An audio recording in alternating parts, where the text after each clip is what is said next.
Kalian mungkin tidak asing dengan orang ini. Yap, betul sekali, dia adalah salah satu orang yang pernah masuk daftar orang terkaya pada tahun 87-93. Pablo Emilio Escobar Gaviria, pendiri dan sekaligus bos kartel Medellin. Di manakah dia membuat bisnis narkobanya sukses besar? Yap, Kolombia, negara penghasil kopi terbesar di dunia. Kolombia terletak di wilayah barat laut Amerika Selatan dengan 72% wilayahnya berupa hutan. Kolombia berbatasan dengan Laut Karibia di utara dan barat laut, Venezuela dan Brasil di timur, Peru dan Ekuador di selatan, serta Panama dan Samudra Pasifik di barat. Negara yang juga dilewati garis khatulistiwa ini penghasil zamrud, dengan hampir semua zamrud di dunia berasal dari Kolombia. Sebenarnya Kolombia adalah negara yang indah, banyak sekali serpihan surga di sana. Cartagena, Tayrona National Park, Bogota, Popayan, San Andres dan Providencia Island, Medellin. Meskipun Kolombia memiliki kota-kota dan tempat wisata bagai surga, tetapi tindak kejahatan di sana sangat tinggi. Apa penyebabnya? Tentu saja narkoba. Kolombia memiliki tingkat kejahatan yang tinggi karena menjadi pusat budidaya dan perdagangan kokain. Konflik Kolombia dimulai pada pertengahan 1960-an dan merupakan perang asimetris intensitas rendah antara pemerintah Kolombia, kelompok paramiliter, sindikat kejahatan, dan gerilyawan sayap kiri seperti Angkatan Bersenjata Revolusioner Kolombia, dan Tentara Pembebasan Nasional, saling bertarung untuk meningkatkan pengaruh mereka di wilayah Kolombia. Kolombia mencatat tingkat pembunuhan 24,4% pada tahun 2016, terendah sejak 1974. Angka pembunuhan terendah dalam 40 tahun terjadi pada tahun yang sama, ketika pemerintah menandatangani perjanjian damai dengan kelompok revolusioner Kolombia. Tingkat pembunuhan selanjutnya menurun menjadi 22,6% pada tahun 2020, meskipun masih termasuk yang tertinggi di dunia, turun 73% dari 84,2% pada tahun 1991. Pada tahun 1980-an dan 1990-an secara teratur menduduki peringkat nomor 1 dalam tingkat pembunuhan.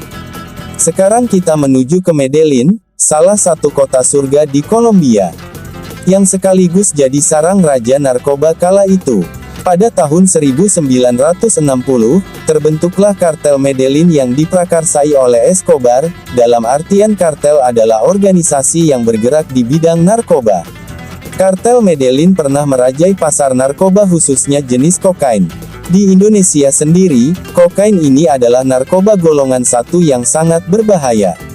Kokain memberikan efek lebih bersemangat, energi, tidak mudah mengantuk hingga tidak mudah lelah. Tak heran tubuh kita akan menjadi robot, tetapi, jika efeknya habis tentu saja akan menyiksa menyebabkan sakau bahkan mengakibatkan hembusan nafas terakhir. Dalam dunia medis, kokain digunakan untuk memberikan penekanan rasa sakit lebih terkhusus pada proses pembedahan mata, hidung, dan tenggorokan. Kembali lagi ke Kolombia, dengan geografis hutan yang padat itu, sangat menguntungkan bagi para bos narkoba untuk memproduksi narkoba. Di dalam hutan-hutan yang lebat di Kolombia terdapat laboratorium narkoba yang produksinya cukup banyak.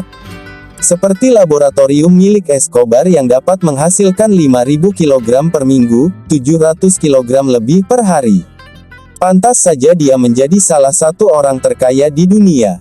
Pasar terbesarnya adalah Miami, sebuah kota di selatan negara bagian Florida, Amerika Serikat, yang membuat Amerika ikut memburunya. Tidak hanya kartel Medellin, ada beberapa kartel besar di sana yang jaringannya menyebar di seluruh dunia. Sebut saja, kartel Cali yang dimiliki oleh Rodriguez bersaudara dan yang terbaru adalah kartel Clan del Golfo yang dimiliki oleh O'Tonil. Tanpa dukungan dari pemerintah dalam tanda kutip oknum-oknum pemerintah korup Kolombia yang telah disuap, tentunya kartel-kartel tersebut tidak akan bisa merajai kokain dunia.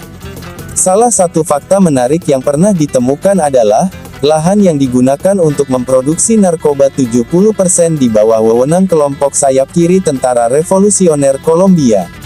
Perdagangan narkoba, meski selalu menjadi masalah politik, terkadang merupakan aset ekonomi, membuat neraca perdagangan tahunan menjadi positif. Selanjutnya, ketika pengedar narkoba menjadi lebih kaya, mereka menghabiskan uang untuk memurnikan kokain, mengorganisir kelompok untuk perlindungan, dan membangun gedung, baik perumahan maupun komersial. Ironisnya menguntungkan lebih banyak orang Kolombia yang bekerja di bidang narkoba daripada bidang yang sah. Pemerintah Kolombia dan juga Amerika Serikat sampai saat ini masih bekerja sama untuk membekuk gembong-gembong narkoba di negara tersebut. Bahkan pada tahun 2021 kemarin telah ditangkapnya bandar narkoba paling dicari setelah Escobar, yaitu Dairo Antonio Usuga alias Otonil. Seorang bos kartel klan Del Golfo, yang memiliki jaringan ke 28 negara. Kartel pimpinan Otonil memiliki aliansi dengan 5 kartel internasional dan kelompok mafia untuk mendistribusikan 20 ton kokain per bulan. Otonil mencuci uang dengan pebisnis asal Lebanon, Arab dan Israel. Selain rute reguler ke Amerika Serikat melalui Amerika Tengah, klan Del Golfo mengirim narkotika ke Belgia, Spanyol, Belanda, Jerman, Prancis, Irlandia, Inggris, Italia, Albania, hingga Ukraina. Kelompok itu memiliki koneksi sejauh Iran, Cina, Australia dan Uni Emirat Arab. Penangkapan Otonil dapat memecah klan Del Golfo menjadi kelompok-kelompok kecil, menyebabkan perang internal atau menyebabkan kelompok-kelompok gerilyawan seperti pemberontak National Liberation Army untuk mencoba mengambil alih, tetapi tidak akan mempengaruhi pengiriman narkoba.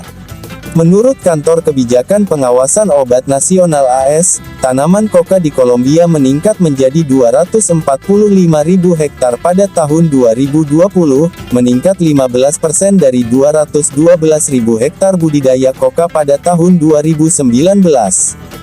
Memang di setiap masa ada orangnya, begitu pula dalam dunia narkoba pasti akan menciptakan kartel-kartel baru, dan bandar-bandar baru.